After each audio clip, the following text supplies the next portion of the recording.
thank you also, Molly, for a very good introduction. I think if you speak about the futures, creativity is crucial, and writers are the ones who inspire us.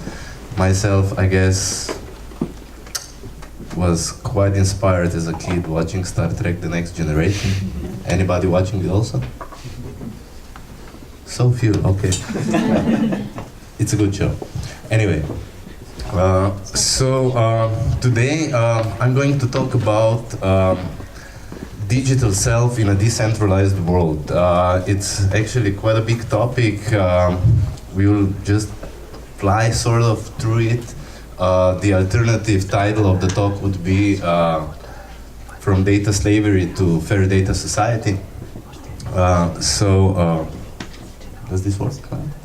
Okay.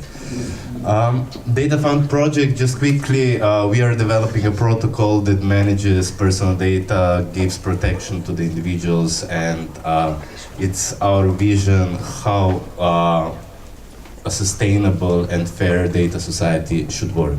As part of Data Fund, we are currently creating also a non-profit organization called Fair Data Society that is going to act independently and take over everything regarding the protocol.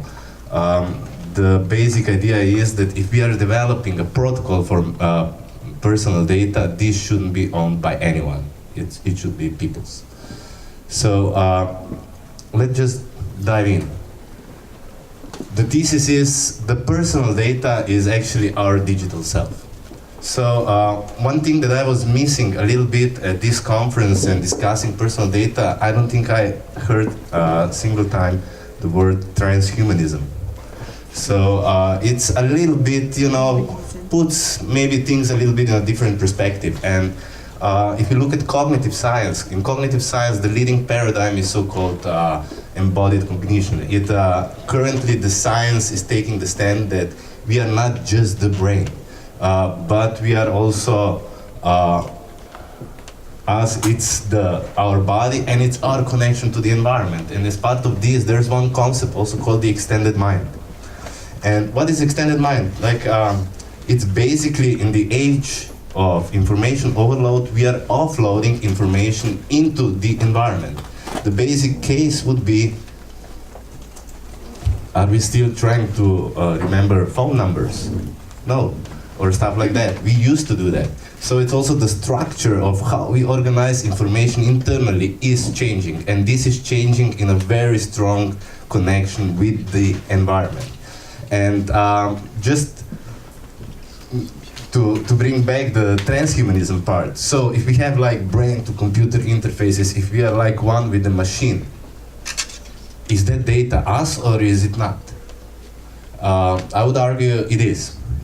So, and the question is then also, if we think more about personal data, what happens when our personal data becomes autonomous? So, what if I told you that right now, most likely, everybody here has like, I don't know, thousands of running simulations of yourself on some third-party servers. What if those simulations get free? And they represent you in the digital world. And this digital world already joined with the physical. The actions in the digital, in the virtual, are influencing our actions in the physical. Just look at people who go to the concert to make a selfie, not to listen to the music. So it's, in this sense, also subscribing to the notion that personal data is us. Makes it a little bit easier to define data ownership and the relations and how we want to deal with data.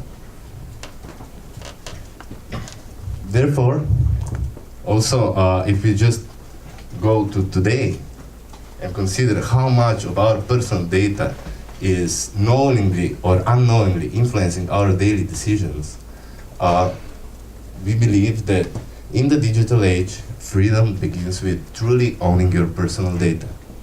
This is the only step, actually, to maybe wake up someday and not question, is that decision and thought mine, or was it put into me?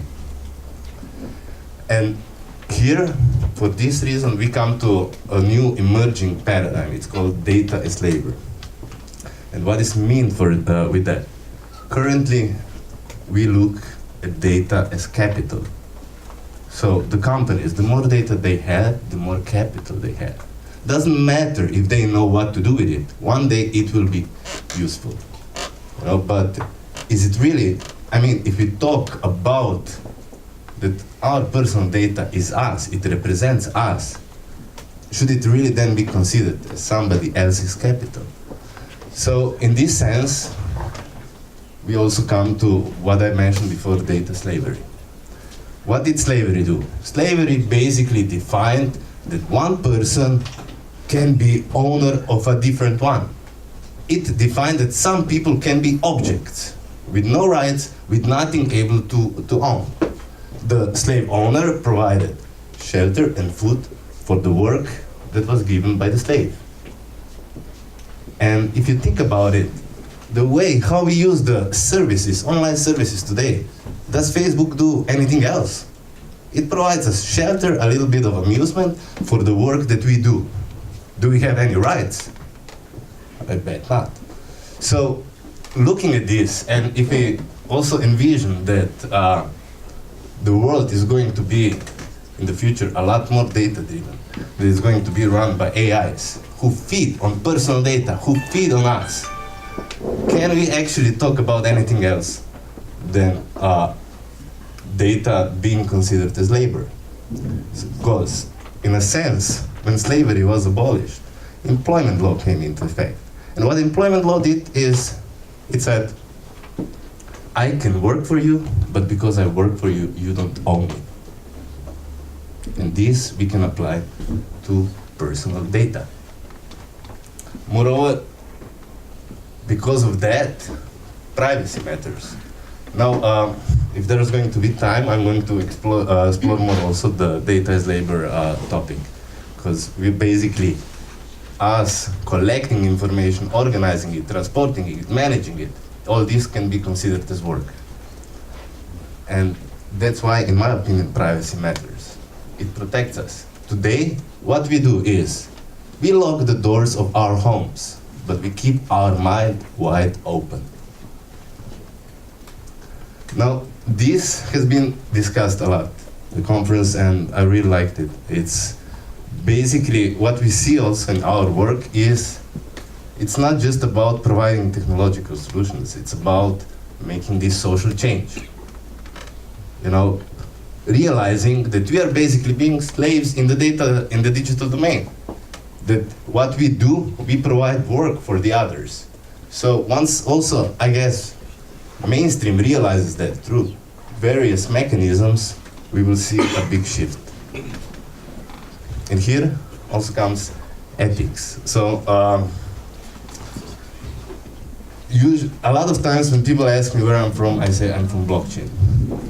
And in the blockchain space, we deal a lot with the consensus layer, like how do we come to this single source of truth? And this is good on this technological level, but if you're building unstoppable apps that touch the human directly, and dealing with personal data is exactly this, then we also need to look at how are the incentives shaped? What's the world we want to live in? And here, there's no definite answer. It's basically how we decide what we consider as being good and what we consider as being bad. In this sense, ethics becomes as a crucial tool to foster this dialogue and to come to this social consensus, what kind of world we want to build. Now, I mentioned before the Fair Data Society. This is basically what we are doing in this non-profit section of Data Fund. And I would use also this opportunity to invite everybody who's interested to talk to me. This also applies to United Nations SDGs, Sustainable Development Goals, and maybe it's a little bit out of scope for now. We can do it in the Q&A section. Same as this is the mechanics, how we see one of the elements of this Fair Data Society, how it should work. So we start with data ownership.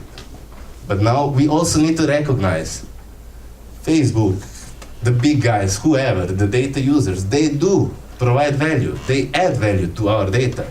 So we should recognize this, but we need a mechanic how they can return this value to us, and it's us who decide what happens then.